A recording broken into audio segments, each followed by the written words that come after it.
Biblia en la primera carta del apóstol Pablo a los Corintios. Vamos a ubicarnos en el capítulo 15 y vamos a leer el último versículo, que es el 58 de la primera carta del apóstol Pablo a los Corintios, capítulo 15, verso 58. Gloria a Dios. Vamos a disertar en esta mañana en esa porción, y los hermanos que vayan consiguiendo la cita y tienen libertad para ponerse en pie, lo pueden hacer. Vamos a leer en el nombre del Padre, del Hijo y del Espíritu Santo. Primera de Corintios, capítulo 15, el verso 58 dice: así que, hermanos míos amados, estad firmes y constantes, creciendo en la obra del Señor siempre, sabiendo que vuestro trabajo en el Señor no es en vano. Padre, te damos gracias en esta mañana por tus palabras, te pedimos que la bendigas, Señor, que tú la hagas prosperar, Dios, que a través de ella, Dios, Padre, nuestras vidas sean edificadas para bien, Padre, para que esta palabra corra y sea glorificada, porque ella vive y es eficaz. Por eso te pedimos que el Espíritu Santo que le inspiró sea dándole la unción que necesita, Dios, para que sea viva. Gracias te damos, oh Dios. En el nombre de Jesús nos abandonamos en tus manos, desautorizando toda influencia contraria a la tuya, declarándonos en victoria en el nombre de Jesús. Amén y amén. Bien, mis hermanos, pueden tomar sus asientos. Este texto bíblico tiene varias palabras que llaman poderosamente la atención. Y la primera es constante, constancia, creciendo, firmes y constantes y creciendo, ¿verdad?, en la obra del Señor siempre. Cuando nosotros sumamos estas palabras de firmeza y constancia, de ahí sale la palabra consolidar. O sea, consolidar algo es darle firmeza y constancia. Si usted busca en el diccionario la palabra consolidar, le aparecen estas dos que aparecen en la Biblia: firmeza y constancia. Eso es consolidar. O sea, tomar una persona que ande suelta y meterla dentro de un engranaje, eso es consolidarla. O sea, integrarla sería la otra palabra que encajaría aquí. El Señor Jesucristo, cuando vino a la tierra, dice la Biblia que llegó a Nazaret, el pueblo donde nació, donde se crió, y entró a la sinagoga y le dieron el libro del profeta Isaías, y leyó en el lugar, en esta época podríamos decir Isaías capítulo 61. En esa época la Biblia no estaba dividida en capítulos, en versículos, en un solo rollo, y leyó en Isaías 61, donde dice: porque el Espíritu del Señor está sobre mí, por cuanto me ungió Dios para enviar las buenas nuevas de salvación. Entonces, eso fue lo que vino Jesús a traer, ¿verdad? El Evangelio, traer buenas nuevas de salvación. Fue el ideal supremo de Jesús al venir a la tierra. Y ese debe ser la fuerza o el motivo, yo diría el negocio de la iglesia, es predicar las buenas nuevas, ¿verdad? Ya Jesús, a irse, cuando ya se lleva al cielo en la gran comisión, en Marcos capítulo 16, por ahí por el verso 15, esta comisión se la deja a los discípulos. Por tanto, ir y hacer, predicar el Evangelio a todas las naciones. La iglesia no puede perder esa visión, porque el propósito de la iglesia es predicar el Evangelio. Siempre debe haber gente repartiendo tratados, subiéndose a los buses, predicando. Siempre la iglesia tiene que hacer campañas evangélicas, porque el día que la iglesia deja de hacer eso, ha perdido la visión. Porque esa es la visión de la iglesia, las buenas nuevas de salvación. Cuando nosotros miramos el trabajo de la iglesia, hermano, yo pienso que sí se está haciendo. A pesar de que muchos lo están haciendo por interés, y una vez llega al mercado y ve a la gente predicando, más bien provisión, pero hay gente que todavía sigue predicando el Evangelio del corazón. Siempre uno pasa por los centros comerciales y hay hermanitos que están predicando el Evangelio y predican arrepentimiento, predican salvación. ¿Qué día íbamos para Adelita a echar? Y había un hermano en el centro comercial Éxito que está en el 72, hermano, predicando el Evangelio, pero un Evangelio de arrepentimiento, es un verdadero Evangelio.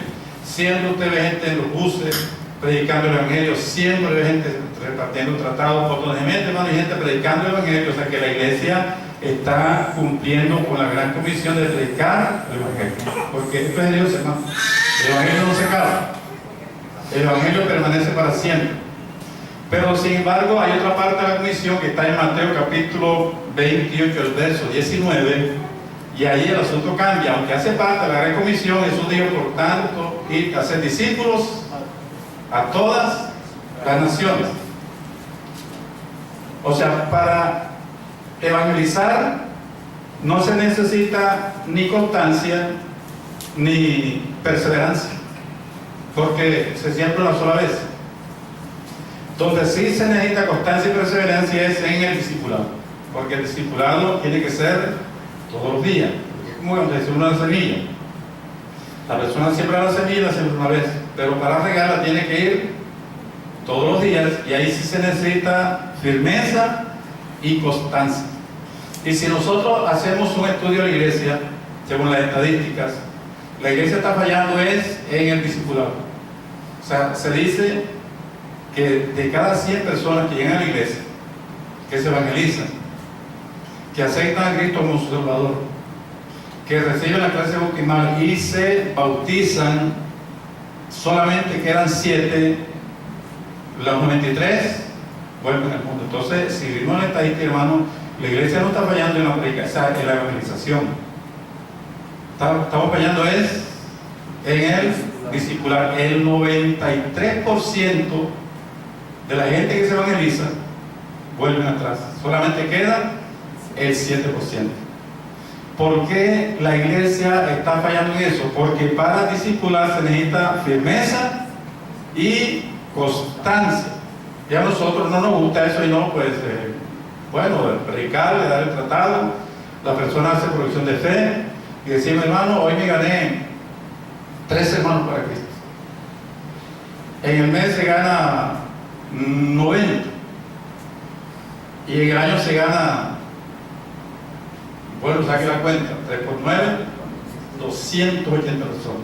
Bueno, de esas 280 personas, algunos quedan, pero otros se van. O sea, el 7% solamente está quedando. El 97% el trabajo se pierde. ¿Por qué? Por falta de constancia de la iglesia. Entonces, en esta mañana es la primera Santa Cena, ¿verdad? Amén. ¿Qué tal si nosotros ponemos una meta durante el año que comienza de discipular una persona durante todo el año? O sea, que el año que viene, en la primera Santa Cena, podamos ver a esa persona aquí bautizada y ya ganando a otros para Cristo, ¿verdad? Porque el cristiano tiene que llegar hasta la medida de la estatura, de la plenitud de Cristo. Siempre hacemos metas, y a veces la meta la alcanzamos o no la alcanzamos, pero en esta mañana vamos a poner una meta de evangelizar, no, discipular una persona durante los 12 meses que faltan. A ver, hermano, cómo nos va, gloria a Dios. Y así la iglesia puede multiplicar por 2. Porque sin dejar de evangelizar, sin dejar de repartir tratados, sin dejar de hacer lo que tenemos que hacer, también tenemos que consolidar para que la iglesia crezca. Porque, les repito el texto, dice: así que, hermanos míos amados, están firmes y constantes, creciendo. O sea, no es creciendo la persona de manera individual, sino la obra. O sea, la iglesia tiene que crecer, y sabemos que esta iglesia está en ciernes, o sea, está comenzando. Y si nosotros nos disponemos, hermano, a evangelizarnos, a discipular durante todo el año una persona, usted le va a orar al Señor para que Dios se la muestre, que Dios se la ponga, porque sabemos que en una clase que dimos aquí, que el Señor es que hace la obra, ¿verdad? Él nos invita a que nos unamos a la labor que ya está haciendo. Y le advierto, hermano, que el próximo año esta iglesia está multiplicada por 2. Pero bueno, Jesucristo nos dio el ejemplo. Él llamó a 12 y le dedicó tiempo, yo diría paciencia, durante 3 años y medio. Y la obra de Jesucristo se vio. ¿Por qué? Porque lo supo consolidar. O sea, de creyentes lo convirtió en discípulos. Ya eran personas consolidadas. La Biblia enseña en Mateo capítulo 16, que Jesús ya a la sombra de la cruz, Jesús se dirigía a Jerusalén. El último viaje que iba a hacer a Jerusalén iba a ser crucificado, llegó a Cesarea de Filipo. No la Cesarea que estaba en el Mediterráneo, que era un puerto, habían dos Cesareas en la Biblia. Un puerto que hizo el rey Herodes en el Mediterráneo, y otra Cesarea que estaba arriba por el monte Hermón, donde nace el río Jordán, se llamaba Cesarea de Filipo. Esa ciudad en tiempo de los jueces fue centro de adoración al dios Pan, un dios griego, el dios de la agricultura. Allí adoraban al dios Pan. En el tiempo que llegó Jesús, Herodes hizo esa ciudad y la embelleció y le puso el nombre de Cesarea en honor al emperador romano César. Y en esa ciudad le hacían culto al emperador romano, o sea, César. O sea, que era una ciudad donde adoraban dioses griegos, dioses romanos y dioses cananeos. Ahí, hermano, llegó el Dios del cielo, el Jesucristo. Hizo una pregunta: ¿quién dice la gente por ahí que es Cristo? O sea, fue allí donde Jesús hizo la gran pregunta que aún, hermano, está vigente hoy. ¿Qué dice la gente? ¿Quién es Jesús? Porque usted puede ser musulmán sin conocer a Mahoma. Usted puede ser budista sin conocer a Buda. Usted puede ser mormón sin conocer a José Smith. Puede ser adventista sin conocer a Elena de White, pero no se puede ser cristiano sin conocer a Cristo. Porque el cristianismo es la única religión que se basa en su fundador. Una persona que tenga la mente vacía de Cristo difícilmente puede tener fe. ¿Por qué? Porque la esencia del Evangelio es Jesucristo. Pero él dice: ¿qué dice la gente por ahí que es Cristo? La pregunta fue variada. Dijeron, unos dicen que es Juan el Bautista. ¿Quién era Juan el Bautista? Hermano, fue un gran profeta, gloria a Dios. Otros dicen que eres Elías. ¿Quién era Elías, hermano? Un gran profeta, el hombre que hizo descender fuego del cielo. Otros dicen que era Juan el Bautista, el hombre que fue lleno del Espíritu Santo antes de nacer. O sea, no lo compararon con cualquier cosa, pero tenía un concepto equivocado de quién era Cristo. Entonces Jesús, mirando a los 12, le dice: ¿y ustedes qué dicen?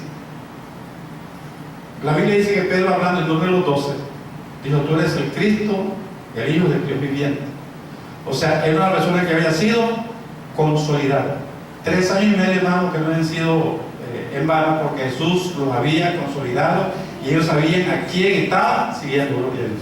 O sea, el Evangelio no puede resultar a menos que nosotros sepamos quién es Jesús. Y en la consolidación, eso es lo que se va a enseñar. Se le va a enseñar quién es Cristo. Pero para consolidar, hay algunos consejos que nosotros necesitamos, y primero es que un consolidador que va a visitar a una persona recién convertida. Yo pienso, hermano, que no hay una persona en Barranquilla que no conozca ya el Evangelio, o sea que ya la palabra está sembrada. Lo que necesitamos es recoger la cosecha. Ahora, usted no va a hacer como Cristo, coger 12, coge uno solo. O sea, dedíquele el tiempo a uno solo. Dedíquese a una persona y Dios, hermano, nos va a ayudar. Un consolidador no puede demorar tanto haciendo visitas. O sea, si usted va a visitar a un recién convertido, la visita no debe pasar de 10 a 15 minutos. Prepara un mensaje de esos, mensajes, ¿cómo podemos llamarle? De oro. ¿Ah? Mensaje de oro. De oro, sí. O sea, esos que son rápidos y una pildorita bien buena. Prepara un mensaje como si se lo fuera a predicar en una escuela dominical. Vaya, y cuando vaya por la mejor mensaje, cierre la Biblia, hermano, y se despídase. ¿Para qué? Para dejar a la persona con hambre. Porque si usted va a consolidar a una persona y se le sienta 2 horas y empieza a darle y darle y darle y darle, lo va a hartar tanto que le va a coger fobia. La próxima vez que vaya le va a cerrar la puerta. O le va a decir: yo dígale que no estoy. O sea que a la gente hay que dejarla con hambre. Porque usted le prepara un mensaje y haga como las novelas, hermano. ¿Cuándo termina la novela? Cuando está mejor. O sea, siempre termina el capítulo es de lo mejor. Entonces, cuando vaya por la mujer del mensaje, cierre la Biblia y diga: si quiere, vuelvo la próxima semana. Hermano, y si usted se compromete a volver, vuelva, porque las personas en el mundo tienen el concepto que los evangélicos todos somos puntuales, somos serios, no decimos mentiras y a nadie engañamos. O sea, que se tiene que comportar como un buen cristiano. O sea, debemos de ser breves en la visita. Otro consejo, hermano, y se lo digo por experiencia, uno cuando está visitando o está consolidando, está discipulando, muchas veces la persona le suelta algunos secretos que son delicados. O sea, un consolidador debe saber guardar secretos. Si le dicen algo durante la visita, no lo comparta ni con la almohada, porque el mejor secreto es el que no se dice. O sea, sea discreto. Otro consejo para el consolidador, hermano, cuando la persona que usted esté discipulando vaya a hablar, escúchelo. O sea, aprenda a escuchar, y si está equivocado, no le responda así como que eso es el diablo, etcétera. Diga, bueno, eso se puede hacer así, pero también hay otra forma de hacerlo. O sea, el consolidador tiene que ser elegante para hablar. O sea, uno no debe golpear a la persona dándose a entender que uno es el que tiene la verdad y que la persona esté equivocada. O sea, siempre uno tiene que ser bastante, utilizar lo que dice por ahí, eufemismo. O sea, hablar con decoro y elegancia, no tratar de ofender a la persona que va a evangelizar, porque eso, si usted se quiere ganar una persona para Cristo, primero se la tiene que ganar para usted y después se la gana para Cristo. O sea, nunca vaya a decir que los cuadros son el diablo, que esto es el diablo, que aquí está el demonio. No vaya a aplicar el demonio para decirle a Jesucristo. Cuando Cristo entra en el corazón de la persona, la misma persona se encarga en bajar lo que tiene que bajar, pero la obra lo que tiene que hacer es Cristo. Porque a veces llegamos con un martillo, a darle martillo a cuantas cosas aparezca por ahí, hermano, y lo que hacemos es cerrar las puertas de Cristo. Cuando una persona va a consolidar, tiene que hacer elogio. Usted mira una casa y uno se da cuenta cuál es el gusto de la gente que viene a la casa. Después tuve un jardín muy bonito. Eso se da a entender que a la gente, a la mujer o a la que está viendo ahí le gustan las matas, le gusta el jardín. Entonces usted tiene que elogiar las matas, qué matas tan bonitas, cómo las hacen. Enseguida le dice, hermano, eso la traigo yo, y ya uno le habla y se empieza a hablar de jardín, y ahí Dios le va a dar la oportunidad para dar el mensaje. O sea, uno tiene que ser un poco astuto, gloria a Dios. Pero cuando nosotros vamos a consolidar, debemos saber, hermano, que la persona que usted va a consolidar tiene algunas necesidades. Ya vamos a mirar algunas de las necesidades que tiene el recién convertido. Una persona recién convertida necesita de alimentación, ¿verdad? Primera de Pedro, capítulo 2, verso 2, dice que nosotros tenemos que ser como niños recién nacidos, la leche espiritual no adulterada. O sea, usted va a visitar a una persona que necesita alimentación, la alimentación espiritual. ¿Y qué clase de leche le va a dar, hermano? La leche materna, ¿verdad? No adulterada. Porque cuando usted alimenta al recién convertido con alimento no adulterado, él se va a consolidar. O sea, va a crecer de manera saludable. Pregúntele a un médico, ¿cuáles son los síntomas de un niño deshidratado? Y va a decirle que llora con los ojos secos. Pregúntale a un médico cuáles son los síntomas de un niño deshidratado. O sea, la persona tiene la boca seca. Pregúntele a un médico cuáles son los síntomas de un niño deshidratado. Cualquier virus que lo agarra, lo tira a la cama y lo pone en cuidado intensivo. O sea, un niño que no tiene defensa es un niño expuesto a cualquier infección. ¿Y sabe qué es lo que le da los anticuerpos a un niño recién nacido, hermano? La leche materna. Y es la idea que da Pablo en Pedro en la primera carta del capítulo verso 2. Hay que llevar la leche espiritual no adulterada. O sea, el recién nacido necesita leche espiritual no adulterada. O sea que el discipulado viene siendo algo así como la sala de parto en un hospital. O sea, el recién nacido, hermano, necesita de mucho cuidado. Y así son los recién convertidos. Hay que darle leche espiritual. ¿Qué tal, hermano, si usted va a evangelizar a una persona y empieza a llevarle química? O sea, lo va a envenenar antes del tiempo, gloria a Dios. Alimentación. ¿Cómo lo vamos a alimentar? Enseñándole la sana doctrina. 1 Timoteo capítulo 2, del 1 al 2. Usted le va a enseñar la sana doctrina. Y siempre una pregunta, ¿qué es doctrina? Doctrina es enseñanza, ¿verdad? Doctrina es enseñanza. ¿Usted cree que los mormones no tienen doctrina? Claro que tienen. ¿Usted cree que los testigos de Jehová no tienen doctrina? Claro que tienen. Eso es doctrina, doctrina y enseñanza, pero ¿qué es sana doctrina? Dice 2 Timoteo capítulo 2, el 1, tú, hijo mío, esfuérzate en la gracia que es Cristo Jesús. Lo que has oído de mí ante muchos testigos, esto encarga a hombres fieles que sean idóneos para enseñar también a otros. O sea, gente que sea idónea para enseñar también a otros. Y más adelante dice que le enseña la sana doctrina. Y en Tito capítulo 2, verso 1, Pablo manda a Tito que enseñe la sana doctrina. O sea que usted va a alimentar a un recién nacido, tiene que llevarle sana doctrina, porque un recién nacido, espiritualmente hablando, es un siembra.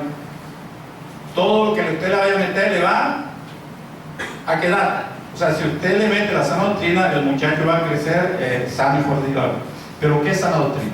Recuerden que una vez aquí hablamos de que la suma de tu palabra es verdad. Recuerden eso, era Salmo 119, verso 160. O sea, usted le debe enseñar al recién convertido que un solo versículo en la Biblia no se puede considerar verdad. Entonces hay doctrina por ahí que enseñan de que Jeremías 33:3 que dice, clama a mí.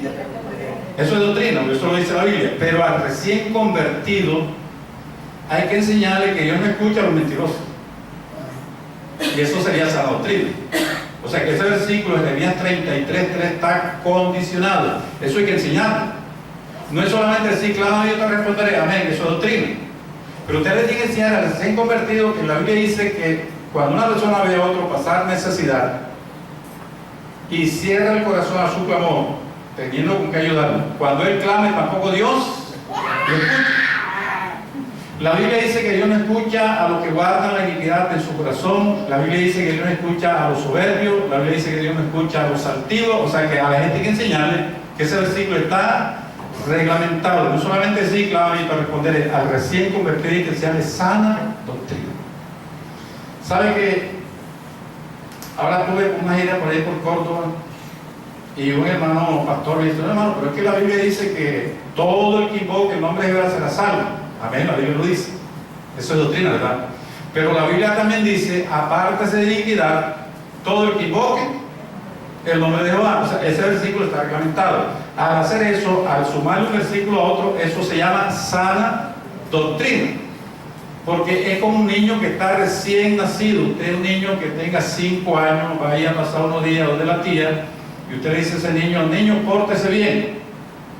¿Usted sí cree que un niño de 5 años decirle pórtese bien es suficiente? Usted le tiene que enseñar cómo es que se va a portar bien. No es decirle a la iglesia, no hay que ayunar, sí, hay que ayunar, pero ¿por qué hay que ayunar? ¿Cuál es el propósito del ayuno? ¿Cuándo se ayuda? ¿Con qué motivo se ayuda? Y eso sería sana doctrina. Y al recién convertido hay que enseñarle esas cosas y no nace torcido. Bien, ¿qué más hay que enseñarle al recién convertido? Buscar su alimento espiritual. Mire, si hay algo que está sufriendo la iglesia en este tiempo es de anorexia. En el Instituto Bíblico actualmente se matriculan 100 personas y terminan 2. ¿Por qué? Porque la gente perdió el apetito, la gente no busca el alimento. La gente no busca la palabra. Estamos en el tiempo de la iglesia de la Odisea que se ha enriquecido y no tiene necesidad de nada. Dice Apocalipsis capítulo 13. Me he enriquecido y no tengo necesidad de nada. Estamos en el tiempo de la Odisea en que la gente no busca el alimento. ¿Qué es lo que la gente quiere? Bueno, la profecía, los conciertos, los paseos, ¿qué otra cosa se ofrece en la iglesia? Y la gente va a buscar eso.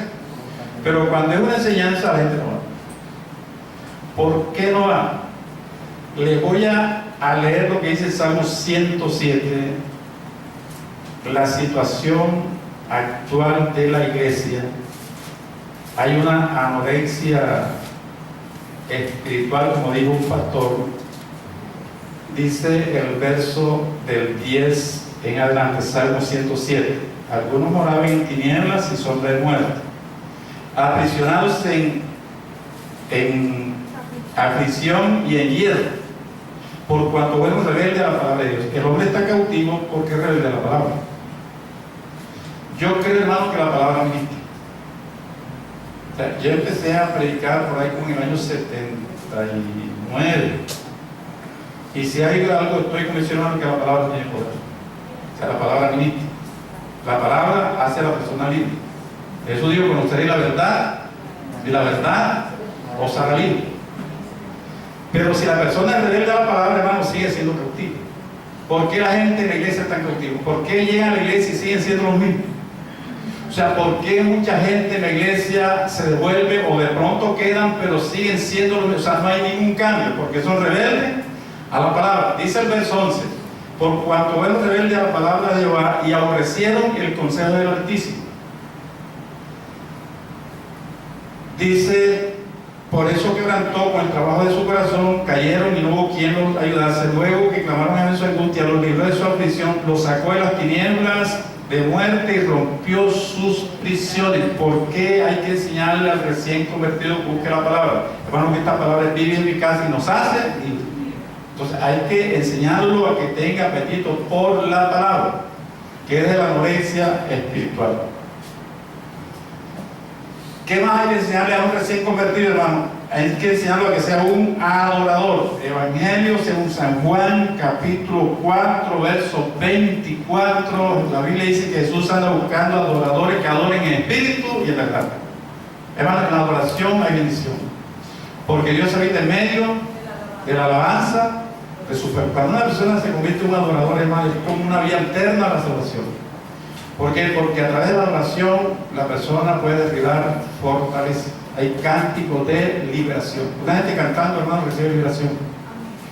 Yo estoy de acuerdo porque la Biblia dice en imposición de manos, yo sé que hay que ministrar, yo sé que hay que reprender los demonios, pero el creyente, hermano, nunca está poseído. El creyente puede ser influenciado o puede ser oprimido, ¿verdad? Si es una opresión o es una influencia, la persona lo puede resistir. La Biblia dice, someteos a Dios, resistid al diablo y de vosotros irá. Si es posesión hay que reprender, ¿verdad? Porque la Biblia dice que Jesús bajó del monte y encontró un endemoniado y reprendió el demonio. O sea, cuando una persona está endemoniada hay que reprender el demonio. Pero si es un cristiano que tiene el Espíritu Santo, puede estar influenciado o oprimido. O sea, el demonio está afuera y lo está es. ¿Cómo usted lo resiste, hermano? Con alabanza y oración. O sea, con una persona adorando, hermano, el diablo se va. Le advierto que te deja gloria a Dios. Recuerdo cuando estaba haciendo tercer año de instituto bíblico, ya me iba a graduar, hermano, y ese año, eso fue en el 82, casi tiro la toalla porque estaba como que cansado, estaba como que desganado, estaba como que, y me senté en la escalera que conocí el instituto bíblico y dije, o sea, uno cuando está desanimado como que todo le parece que, ¿para qué voy a estudiar? ¿Para qué voy a ganar con esto?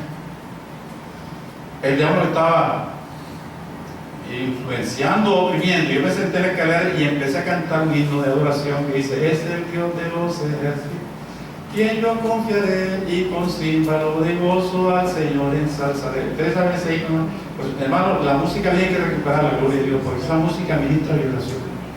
El coro de ese himno dice: gloria, gloria, aleluya, gloria, gloria, aleluya, gloria, gloria, aleluya, a Cristo doy gloria.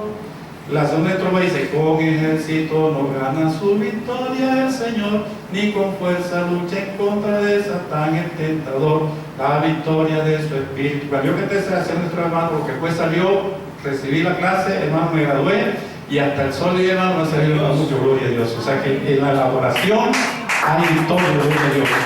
Usted se siente oprimido, usted se siente triste, hermano, ore y cante alabanza, porque en alabanza hay bendición. O sea que el recién convertido hay que alimentarlo como enseñándole la palabra, buscando el alimento espiritual, enseñarle y convertirse en un adorador. Pero el recién convertido también necesita protección, porque cuando una persona se convierte, se repite la historia de Faraón en Egipto. O sea, la historia de la Biblia es la historia de la salvación. Cuando Faraón se dio cuenta que se iba a quedar sin esclavos, soltó el ejército a perseguir el pueblo, porque Faraón no estaba dispuesto a perseguir, a perder sus esclavos. La Biblia dice en el libro de Isaías 14, por ahí por el verso 17, que el diablo a los presos nunca le va a abrir su puerta. Cuando se evangeliza y la persona es libre, el diablo no se va a quedar quieto. Trata de recuperarlo. Entonces, si esa persona está recién convertida, el diablo lo va a tratar de recuperar, y ustedes saben que la persona necesita protección. ¿Protección de qué? De los tres enemigos que tenemos. Usted quiere ver su Biblia en el Evangelio, la carta de los Efesios capítulo 2. ¿Por qué el recién convertido necesita protección? Porque Faraón suelta toda su caballería para recuperarlo. El diablo no se quiere quedar sin esclavos. Fuimos esclavos, conocimos la verdad, Jesucristo nos libertó, y el diablo tratará de recuperarnos. A él no le gusta quedar sin esclavos. A ver, ¿qué dice la carta de los Efesios? Capítulo 2, vamos a leer el verso 12 y el 13, y usted va a subrayar aquí. Tres enemigos que tiene el recién convertido y que lo tiene usted también, en los cuales anduviste en otro tiempo, siguiendo la corriente de este mundo. Ahí está el primer enemigo, la corriente. El mundo es como una corriente que arrastra a la gente. Efesios capítulo 2, el verso 2. Hay un enemigo que tiene el recién convertido.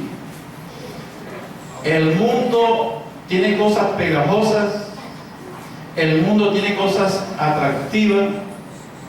La semana antepasada, antes que viniera la Pascua, el pastor estaba exhortando a la iglesia y dice: hermano, ahora el diablo va a desempolvar esos discos, los racarracas, ¿verdad? Que Navidad y las 4 fiestas, y el que no esté agarrado, el mundo lo arrastra, porque el mundo tiene cosas que son pegajosas, es una corriente. Entonces, al recién convertido hay que protegerlo contra la corriente de este mundo, porque el mundo tiene el brillo por fuera, el mundo es llamativo. Pero hay otro enemigo ahí, hay una coma, ¿verdad? Dice: conforme al príncipe de la potestad del aire. Hay otro enemigo que es el diablo. El diablo, él aprovecha los asideros. ¿Qué es un asidero? Bueno, eso que usted puede sostener. O sea, saben que los pocillos le ponen un asa, ¿verdad? ¿Cómo podríamos decir en canto? La papaya. La oreja, sí, la oreja. El cristiano muchas veces tiene oreja donde el diablo lo puede llevar. O sea, no es que esté poseído, pero sobre todo el recién convertido le da mucha papaya al diablo. ¿Verdad? Llega y viene el amigo de juventud o amigo del colegio y dice: vamos a una farra, y si él no está protegido, si la persona no la han discipulado, hermano, se lo pueden arrastrar, porque es algo que nos arrastra. El diablo utiliza los asideros, o sea, por eso el 11º mandamiento es no dar papaya. No le dé papaya. Al recién convertido hay que enseñarle que el diablo no lo puede destruir, pero si le da papaya no puede, hermano, confundir, gloria a Dios. Si leemos el verso 3, Efesios capítulo verso 3, está el mundo y el diablo, pero el verso 3 dice: en los cuales también todos nosotros vivimos en otro tiempo en los deseos de nuestra carne. Ahí está el otro enemigo, que es la carne. Está el mundo, el diablo y la carne. Cuando hablamos de carne, y eso lo hemos repetido varias veces, estamos hablando de los apetitos desenfrenados de los 5 sentidos.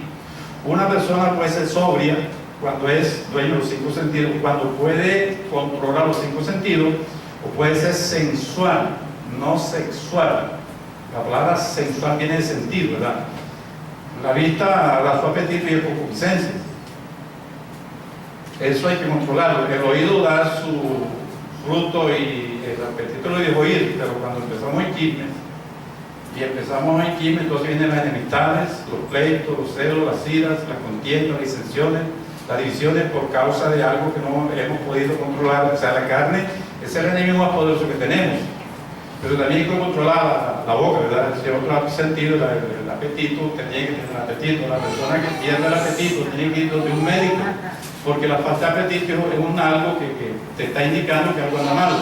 Pero el apetito que pone hay que controlarlo, porque si una persona en el desayuno, como le pasó a mi amigo que ya murió, se comió 7 libras de yuca, es un desayuno, 3 libras de chicharrón y una toma café con leche, y no pudo digerir y se murió harto de yuca. Eso lleva luz. Se murió, hermano, eso hace como 4 meses. Claro que él tenía capacidad, tenía un estómago XL. Si el cristiano tiene un estómago XL, hermano, tiene que cogerle dobladillo. ¿Por qué? Porque la carne nos convierte en enemigos de Dios. Busque un corazón talla S, ¿verdad? Pero hay gente que tiene un corazón X, y que los flacos no estén viendo los gordos, porque hay flacos, hermano, que comen más que plata al 20%. Aquí hay 3 enemigos, que es el mundo, el diablo y la carne. Hay que enseñarle al recién convertido a identificarlos, porque muchas veces estudiamos esto basado en la experiencia que otros han tenido o mi propia experiencia, y cuando un cristiano habla de guerra espiritual basada en su propia experiencia, puede soslayar, se puede ir al extremo y siempre le va a echar la culpa al diablo. Se comió 7 libras de yuca, hermano, el diablo. ¿Quién ha dicho que el diablo te obligó a que te comieras esas 7 libras de yuca? Cayó en adulterio, el diablo, hermano. ¿Quién ha dicho que el diablo es el que te mete? El adulterio es un fruto de la carne. Entonces no es el diablo. O sea, muchas veces siempre le apuntamos al diablo, a veces no es el diablo, a veces la carne o es el mundo. Entonces empezamos a disparar a un blanco equivocado, al recién convertido. Hay que enseñarle que hay 3 frentes de batalla, ¿verdad? Si es el mundo, ¿cuál es el remedio del mundo, hermano? La doctrina. Por eso hay que enseñarle al recién convertido la sana doctrina. Porque la palabra es como una espada, ¿verdad? La espada corta y separa. La iglesia de Pérgamo, que está en Apocalipsis capítulo 2, es una iglesia que estaba enredando con el mundo. El mundo no enreda. Por eso es lo que tiene el mundo enreda a la iglesia. Jesús se representa a esta iglesia que se había enredado con el mundo como el que tiene la espada de 2 filos. ¿Qué es una espada, hermano? Corta y separa. Y si hay algo que hay que utilizar ahora es la doctrina para el recién convertido, hermano, separarlo del mundo de manera definitiva, porque el mundo enreda a la gente. Yo quiero que usted abra conmigo su Biblia en el libro de Primera de Pedro, capítulo 2. Y mire que es cierto que la Biblia dice, una persona se convierte, tiene un enemigo que es el mundo, que lo puede volver a enredar. Se enredan otra vez. Segunda de Pedro, capítulo 2. Mire, y este viaje está enredado también, ¿no?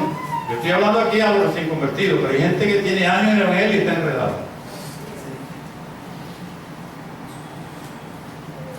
Dice el verso 19: le prometen libertad y son ellos esclavos de corrupción, porque el que es vencido por alguien es esclavo de violencia. Dice el 20: ciertamente, si habiéndose ellos escapado de la contaminación del mundo, o sea, personas que alguien les convirtió, les predicó, ellos escaparon del mundo. ¿Y por qué escaparon? Dice, por el conocimiento del Señor y Salvador de Jesucristo. O sea, le predicaron la verdad y la verdad los hizo libres. Personas que le predicaron, llegaron a la iglesia, recibieron las clases bautismales y se bautizaron, ya son libres, son miembros de la iglesia. Dice, enredándose otra vez en ellas, son vencidos. O sea, se volvieron a enredar.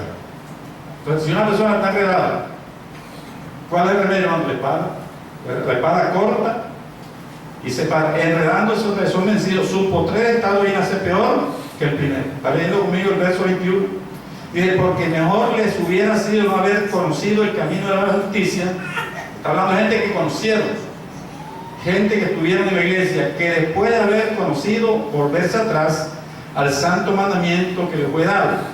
Pero les ha acontecido lo del verdadero proverbio: el perro vuelve al vómito y la puerca lavada a revolcarse en el cielo. Gente que llama a la iglesia, se convirtieron, pero como no fueron consolidados, no hubo una persona que utilizara la espada para separarlo del mundo.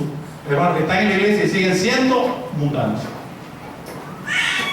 Están en la iglesia pero siguen siendo mundanos porque están enredados en las cosas del mundo. Entonces, ¿qué es lo que está enredando realmente a la iglesia, hermano? Porque conozco hermano que es políglota, la palabra suena así como, es una persona que habla varios idiomas. Hubo una reunión con el fin de meter el mundo en la iglesia. O sea, hay gente interesada en mundanalizar a la iglesia, y son los masones. Y dijeron, ¿cómo vamos a meternos en la iglesia evangélica? Propusieron 3 cosas. Vamos a ofrecerle a los evangélicos plata. A ellos les gusta la plata. Y miren que a ellos les estamos dando valor. ¿Cuál es el problema evangélico? El amor a la plata. ¿Cuál es el problema de los piraquiles? No la plata. Pero también nos vamos a meter a través de la fama. O sea, vamos a llamarlos apóstoles.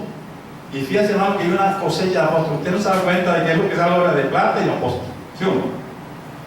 Esa reunión la hicieron en el Bajo Manhattan, en una reunión de masones, lo que es el Opus Dei, para con el fin de contaminar el evangelio. Vamos a ofrecerles billetes, vamos a darle fama, lo vamos a convertir en apóstol y vamos a meternos a través de la música. Entonces, ¿qué vinieron predicando esa gente? Que el evangélico no puede estar poco, que toda la música es de Dios. Y mucha gente está diciendo que toda la música es de Dios. Pero la música es de Dios, pero no toda la música es de Dios. Yo les invito a que hagan sus Biblias, porque a esta gente que está recién convertida, de pronto el hermano Teo y a mí, pues ya eso no nos mueve. Yo conozco la música cristiana y conozco la música que está metiendo, pero el que está recién convertido en un cassette en blanco, todo lo absorbe y todo lo cree. Entonces, si el mundo se está metiendo en la iglesia, hay que utilizar la sana doctrina. Ubíquese en el Salmo 69, el verso 12. Salmo 69, verso 12. Toda la música es de Dios. Yo creo, hermano, que Dios hizo el pentagrama, Dios hizo la escala, Dios hizo las notas, Dios hizo los ritmos. La música es de Dios, eso es cierto. Pero ¿qué dice el Salmo 69, el verso 12? Mire lo que dice este salmo. Eso hay que enseñárselo a la gente recién convertida. Y yo diría a los no, hablaban contra mí los que se sentaban en la puerta y me saerían en sus canciones los bebedores. O sea, hay una música para los bebedores. O sea, hay una música borracha. O sea, hay música que sirve para tomar ron. Hay música que sirve para... Yo vivía en el barrio abajo con mi hermano mayor. Estaba joven, yo tenía por ahí unos 20 años. Eso hace rato. Y nosotros teníamos un equipo de sonido de esos que eran de radiola. Eran radio y eran tocadistas. Y él tenía un long play de ranchera. Y en la mañana cuando nos levantaban y ponían una ranchera de Antonio Aguilera, hermano, eso era se dañaba el tiempo. Todo el mundo a ver esa música como que abre o una música de los hermanos Zuleta, esa música incita a tomar ron, o una música de Diomedes, esa música incita a tomar. Hay música de borracho. No me va a decir ustedes que la música de Dios se me incita a tomar ron. Lo de Dios es sana, lo de Dios apunta hacia arriba, lo de Dios eleva el alma hacia el cielo, esa música baja el alma hasta el infierno. Hay música de bebedores, lo digo porque yo fui parrandero, y hay música que sirve para tomar ron y hay música que sirve para meter vicio. La música de visión es diferente a la música de legitimación. Usted le pone, hermano, una persona drogadicta, un vallenato y le digo, le tiene que poner música metálica, música rap, música champeta. Esa es la música de los raditos. Usted le pone un borracho, música de maíz también movida, o sea, a él le gusta la música, o sea, cada cosa tiene su música, pero no va a decir que toda la música de Dios. Hay música de borracho. ¿Me quiere acompañar el libro de Isaías, capítulo 14, el verso 12? Isaías, capítulo 12, verso 11. Al recién convertido hay que enseñarle eso, porque si no viene con la mucha, viene champetero y así se queda. Aquí en Barranquilla está la versión cristiana del serrucho, para que usted lo sepa. Y en una iglesia donde yo fui a predicar antes, ahí en Soledad 2000, Cacumán que anda por ahí hizo un concurso de champeta y dijo a la hermana que gane, le baile con la champeta, le doy 2 CD. Y una hermana se pegó una esteluca, hermano, y se ganó los 2 CD. ¿Usted me dice, hermano, que esa música de Dios? ¿Usted cree que esa música ministra? ¿Qué dice Isaías capítulo 14, el verso 11? Se lo voy a leer. Descendió al Seol tu soberbia y el sonido de tus arpas. Hay unas arpas que antes eran del cielo, pero que el diablo las contaminó. El diablo todo lo que toca lo contamina. Él es el hombre de la alabanza. Y lo tiraron al infierno con tu y arpa. Y esas arpas siguen sonando. Hay una música que suena desde el mismo infierno. O sea, no me diga de toda la música de Dios, lo de Dios es allá arriba. El infierno está acá abajo, porque el libro de 1 Samuel dice que Dios hace descender las almas al Señor. Quiere decir que el infierno está allá abajo y el paraíso está allá arriba. Esta música sigue sonando. Esa música suena, el diablo la utiliza para sus contrataciones, para su propaganda, para pervertir, para prostituir. Miren lo que le pasa a los jóvenes cuando salen de un concierto de rock, cuando se vuelven locos. Aquí en el estadio Rogelio Martínez, no hace mucho hicieron un concierto con un grupo que se llamó el Grupo Rojo. Hermanos, los jóvenes cristianos le tuvieron que echar gases lacrimógenos y tuvieron que meter el esmalte. Y una pastora de sana doctrina que estaba metida ahí, hermano, le pasaron por encima y le partieron creo que 3 botellas. Ahí está todavía, pues está metida donde no la habían llenado. ¿Usted sí se cree que esa música es de Dios? Esa música que vuelve a la gente loca. Esa música viene de abajo. Pero quiere el libro dice Apocalipsis capítulo 15, el verso 2. Mi hermano, al recién convertido hay que protegerlo de estas cosas. Y yo diría, y a mucha gente ya vieja en el evangelio, hermano, que andan bailando champeta. Mire, en una iglesia evangélica de sana doctrina, ese champetero que anda por ahí, decía el pastor, hermano, en Cartagena hay un dicho que es, cuando la gente no dicen peluca, no, se van el fin de semana, perrear, a perrear, en el perreo. Vamos a perrear, hermano, yo hubiera visto a los pastores perreando con el papo, hermano, perreando, venga el pastor, venga a perrear conmigo, ¿no? Y se pusieron a perrear. ¿Está eso lo que significa eso, verdad? Perreando con el papo, unos pastores evangélicos de sana doctrina, porque está enseñando que toda la música es, pero nos damos cuenta que hay música borracho y hay música que suena del mismo infierno. Pero de Apocalipsis capítulo 15, el verso 2. Vi también un mar de vidrio mezclado con fuego. Ese mar de vidrio está en el cielo. Y los que habían alcanzado la victoria sobre la bestia y su imagen estaban en el cielo. Y su marca y el número de su nombre en pie sobre el mar de vidrio con las arpas ¿de quién? De Dios. O sea, hay una música que suena allá arriba y que es celestial. Hay una música que es infernal. Y hay una música que es celestial. La iglesia, el recién convertido debe saber eso. Amén. Pero si me acompaña el libro de 1 Crónicas, capítulo 16. Hermano, esto sería sana doctrina. El mundo se está metiendo en la iglesia se está enredando con la cosa del mundo, porque dice hoy enredándose otra vez. ¿Cómo hacemos para separar a esa gente del mundo? Con la palabra. La palabra corta y separa. Y eso es lo que significa santo, una persona separada del mundo. Conoceréis la verdad y la verdad os hará libre. Ubíquese en el primer libro de la Crónica, capítulo 16. Usted va a leer conmigo del verso 40 en adelante.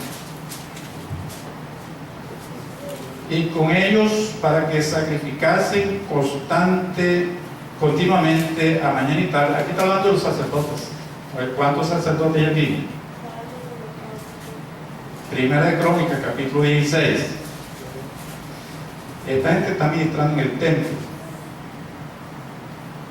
Holocausto a Jehová en el altar del holocausto, conforme a todo lo que está escrito en la ley de Jehová, que él prescribió a Israel. Mira, prescribió. Y con ellos Emán. Ustedes buscan los salmos y esta era música. Y Jedutum era un salmista, músico, cantante, componían himnos. Emán y Jedutum aparecen en los salmos.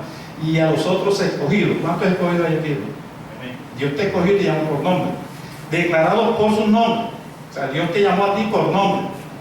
¿Para glorificar a quién? A Jehová, porque es eterna su misericordia. Dice el 41, y con ellos Emán, a Emán y a Jedutum con trompetas y címbalos. Por eso esa batería no hay que buscar que la toque, ¿verdad? Porque la Biblia lo manda. Para los que tocaban y con otros instrumentos, este sería el bajo, la guitarra y el piano. ¿Música de qué? Música de Dios. ¿Por qué dice música de Dios? Porque hace la salvedad. ¿Quién va a decir que toda la música de Dios? Sí, hay música de Dios. Cuando dice música de Dios, porque hay una que no es de Dios. ¿Y cuál es la que no es de Dios? La que está sonando en el infierno. ¿Cuál es la de Dios? La que está sonando en el cielo. Porque en el cielo hay alabanza y en el infierno también hay música, y esa música sale para destruir la gloria de Dios. Entonces, al recién convertido hay que librarlos ¿de qué? De los tres enemigos que tenemos: la carne, el diablo y el mundo. Bien, hay que tener protección sobre eso. ¿Sobre qué más lo vamos a proteger, hermano? Sobre las sectas de errores y herejía. Según de Juan, del 7 al 11, habla de algunas sectas que la Biblia dice que no debiéramos ni siquiera de recibirlos. O sea, al recién convertido hay que protegerlo de los adventistas, de los mormones. Los mormones van a llevar otro evangelio de Jesucristo. Otro evangelio. La Biblia dice en Gálatas capítulo 1 que no hay otro evangelio. Los adventistas te van a enseñar de que el sábado es el mandamiento, el mayor mandamiento del sábado. La Biblia dice que eso dijo que era el primero, no el cuarto. O sea, al recién convertido hay que enseñarle esto. Al recién convertido hay que enseñarle que los testigos de Jehová le van a decir que no hay infierno, que el infierno es un basurero que es Jerusalén. Le van a enseñar que no hay alma, que el alma es la sangre, pero la Biblia enseña que el alma es una cosa y la sangre es otra. Apocalipsis capítulo 6 del 9 al 11. O sea, que hay que enseñarlo sobre las sectas y herejías, porque de inmediato una persona se convierte, el diablo le manda su caballería para confundirlo y volverlo a rescatar. Hay que protegerlo ¿contra quién? Contra las malas conversaciones. Y aquí dice, y los chismes. Primera de Corintios capítulo 15 verso 33. Las malas conversaciones corrompen la buena costumbre. Las malas conversaciones, o sea, el recién convertido hay que enseñarle que debe de cambiar su forma de hablar. Ahora, si usted está en un lugar donde está hablando mal y usted está escuchando lo que usted está participando. Yo trabajé un tiempo en la empresa con un muchacho, él era un poco así como bonito, pero hay gente que tiene gracia, hermano, para decir vulgaridad. Dice una vulgaridad con una gracia que si usted no se aparte, hermano, se ríe también. Entonces es una vulgaridad, hermano, que te ríe o te ríe. Entonces que tiene que ser una mano como que dice caullando, hermano. ¿Por qué? Porque si tú te estás viendo las malas conversaciones, tú estás participando. Al recién convertido hay que enseñarle que no dé partida de malas conversaciones, porque las malas conversaciones corrompen las buenas costumbres. ¿Para qué más hay que protegerlo, hermano? Mire, del desánimo debido a las pruebas. O sea, el recién convertido, hay que decir que va a ser probado. Y cuando la persona no se capacita, va a estar desarmado contra la prueba. Y entonces se va a desanimar. Porque muchos apartan porque se desaniman. ¿Por qué se desaniman? Por la prueba. Pero los problemas médicos tenemos la mala costumbre de ofrecer a la gente, vamos, te convierte y no vas a tener más problemas, no vas a tener más dificultades. Eso es mentira.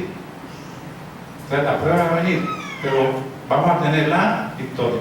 La Biblia dice que tenemos que ser probados y recomprobados. Mire de qué hay que proteger al recién convertido: de los tres enemigos, de las sectas y los errores, de las malas conversaciones y del desánimo por causa de las pruebas. El recién convertido enseña que va a ser probado, pero que Dios le va a dar la victoria. Mire, el recién convertido necesita alimentación y necesita protección, pero también necesita capacitación. O sea, recién convertido hay que capacitar. Y yo voy a dejar esta hojita para que el pastor la reproduzca y a cada uno le entregue una copia, porque ustedes tienen que estudiar en sus lugares. Al recién convertido hay que capacitar. ¿Capacitarlo para qué, hermano? Para ser un guerrero espiritual. Porque tú te vas a meter en una lucha. O sea, tú vas a estar en contra de la corriente de este mundo, en contra del diablo y en contra de todo. Entonces tú te vas a convertir en un guerrero espiritual. Al recién convertido hay que enseñarle a utilizar bien la armadura. Porque el guerrero tiene que usar bien la armadura. Y esa armadura que está en Efesios capítulo 6 del 12 al 18 tiene 6 piezas que el cristiano tiene que saberla utilizar. De lo contrario, hermano, no va a caminar muy bien. Son 6 piezas, 5 son defensivas. O sea, te vas a defender. Una es ofensiva, o sea, vas a atacar. El diablo sabe que nosotros tenemos partes que son vulnerables. O sea, somos débiles en esta parte. Tenemos 6 partes vulnerables y el diablo va a atacar. Pero con la armadura la vamos a reforzar. ¿Cuál es una de las piezas que el enemigo va a atacar a las partes? Vamos, la verdad, ¿verdad? La Biblia dice: el Señor lo vamos con la verdad. Cuando una persona se convierte, el diablo tratará de sacarle la verdad que alguien metió, o sea, el mismo Dios. Dice la Biblia que Jesucristo es la verdad. Cuando alguien se convierte, el diablo te va a confundir utilizando la misma verdad. ¿Qué tiene que ser el cristiano? Señor, los lomos con la verdad. Otra pieza es la justicia, la coraza de justicia. O sea, Dios sabe que somos personas emocionales. Si una persona viene a la iglesia triste, no va a sentir la presencia de Dios. Entonces el diablo dice: es que tú no eres cristiano, es que tú no eres evangélico. Mira los demás cómo cantan, como en cambio tú ahí triste. Y si tú no tienes la coraza de justicia, el diablo te va a controlar las emociones y te va a poner un sentimiento de culpabilidad, un sentimiento de condenación. Y el diablo va a decir: es que tú estás haciendo que Dios no te ha perdonado, es que tú todavía eres mundano, es que el Espíritu Santo no entendí. Y el cristiano que se deje controlar las emociones siempre va a ir en derrota. Por el contrario, si el cristiano desarrolla un sentimiento de justicia, se hace poner la coraza y el diablo lo va a acusar. Tú le dices: diablo, la Biblia dice de manera que si alguno está en Cristo, nueva criatura es. La Biblia dice que mis pecados fueron borrados y sepultados a lo profundo de la mar. La Biblia dice: todo lo puede Cristo que me fortalece. La Biblia dice: ¿quién acusará a los escogidos de Dios? No es el diablo, no sé qué. Si el diablo tiene que acusar al diablo, tú no tienes que pegarse. Este es el problema de Cristo conmigo y yo para él. O sea, que el cristiano tome estos textos bíblicos y se ponga la coraza, o sea, está usando bien la coraza, y un cristiano que desarrolla un sentimiento de justicia fácilmente entra a la presencia de Dios. ¿Por qué? Porque se siente justificado, se siente limpio, gloria a Dios. Así que al recién convertido hay que enseñarlo a utilizar la armadura de Dios. ¿Para qué más se va a capacitar? Para iniciar la obra evangelística. O sea, usted tiene que enseñarlo a evangelizar a otros. ¿Cuándo son una persona que es madura? Cuando pueden entrar hijos, ¿verdad? Cuando usted se da cuenta que su hijo que está criando ya está maduro, cuando él puede ganarse a otros para Cristo, sería la meta efectiva, gloria a Dios. ¿Para qué más hay que capacitar al creyente, al recién convertido? Para entregar diezmos y ofrendas. Y aquí sí es donde la puerca puede ser rabo. ¿Y por qué la tuerza puerca es rabo? Porque el rabo no puede torcer la puerca. Tenemos un evangelio, hermano, que es el evangelio de la siembra, ¿verdad? Que ahora es pura siembra y primicia, y ya no se habla de diezmo, porque dice que el diezmo era de la ley. Pero mi hermano querido, si la Biblia dice que nosotros somos hijos de Abraham, en el libro de Gálatas capítulo 3 del 6 al 7 dice que somos hijos de Abraham y tenemos derecho a las bendiciones de Abraham. Y si somos hijos de Abraham, tenemos que dar los pasos de fe que dio Abraham, porque somos hijos de Abraham por la fe. ¿Y qué fue lo que hizo Abraham, hermano? Abraham dio los diezmos sin que no existiera la ley. 500 años antes que apareciera la ley, ya Abraham había dado sus diezmos, porque lo dio un paso de obediencia. Y la Biblia enseña que los mismos pasos de fe que dio Abraham, lo tienen que dar sus hijos. O sea que si usted es hijo de Abraham, tiene que dar los pasos de Abraham. Ahora, Pablo pasa el diezmo al Nuevo Testamento cuando dice: los que trabajan en el altar, vivan de las cosas del altar. Usted no se va a comer este púlpito, ni se va a comer la batería. ¿Para qué era el diezmo en el Antiguo Testamento? Para que los levitas se alimentaran del diezmo. Entonces Pablo dice: ahora los que ministren en el altar, vivan de las cosas del altar, porque el diezmo se llamaba el alfolí, que era un cuarto que había en el templo. O sea que el nuevo convertido hay que enseñarlo a dar los diezmos y las ofrendas. Hablando de los diezmos, hermano, los diezmos hay que pagar, porque el hombre es mayordomo. Cuando hablamos de diezmo, hoy en día vamos a dar una enseñanza aquí sobre el diezmo, hay que hablarlo desde el punto de vista de la mayordomía. Dios hizo el hombre y le dio el reino animal, el reino vegetal y el reino mineral, o sea, para que lo administraran, porque esas cosas pertenecen a Dios. El Salmo 50 dice: si yo tuviera hambre, no te pidiera a ti, porque mías son las bestias del campo. Pero Dios le dio al hombre para que las administrara, y de esa parte de la administración, que somos mayordomos, el mayordomo tiene que ser mayordomo fiel. O sea, Dios nos pide solamente el 10%. Ahora, el problema no es el 10% que yo doy, sino el 90% que me queda a mí, ¿verdad? Porque soy mal administrador, hermano. Entonces, pues, si usted se endeuda más de lo que debe endeudarse, va a tener problemas económicos. Entonces no le eche la culpa a Dios en el tiempo, sino que no podemos ser buenos administradores. Y eso sería un tema ya de otra escuela, sobre que son los diezmos y las ofrendas. ¿Para qué más hay que capacitar al nuevo convertido? Para que descubra los dones que ha recibido. Y ahí sí debemos, hermano, que estudiar bastante, porque hay dones naturales, hay dones del ministerio y hay dones del Espíritu Santo. ¿Cuáles son los dones naturales? Eso que la persona nace con ellos. Está en el libro de Romanos capítulo 12, del 6 en adelante. ¿Cuáles son esos dones? Está el de servir, está el de presidir, está el de repartir. Son dones de gracia. Está el de cantar. O sea, hay gente que tiene gracia para cantar. Si tú tienes gracia para cantar, entonces canta, Dios no. Si tienes don para servir, entonces sirve al Señor. Si tienes don de presidir, entonces busca un puesto de liderazgo. Si tienes el don de aconsejar, entonces aconseja. O sea, esos dones que tienen Romanos los da Dios a los inconversos y se los da Dios a los conversos. Dios no hace acepción de personas. Entonces tú debes de descubrir cuál es el don que tienes.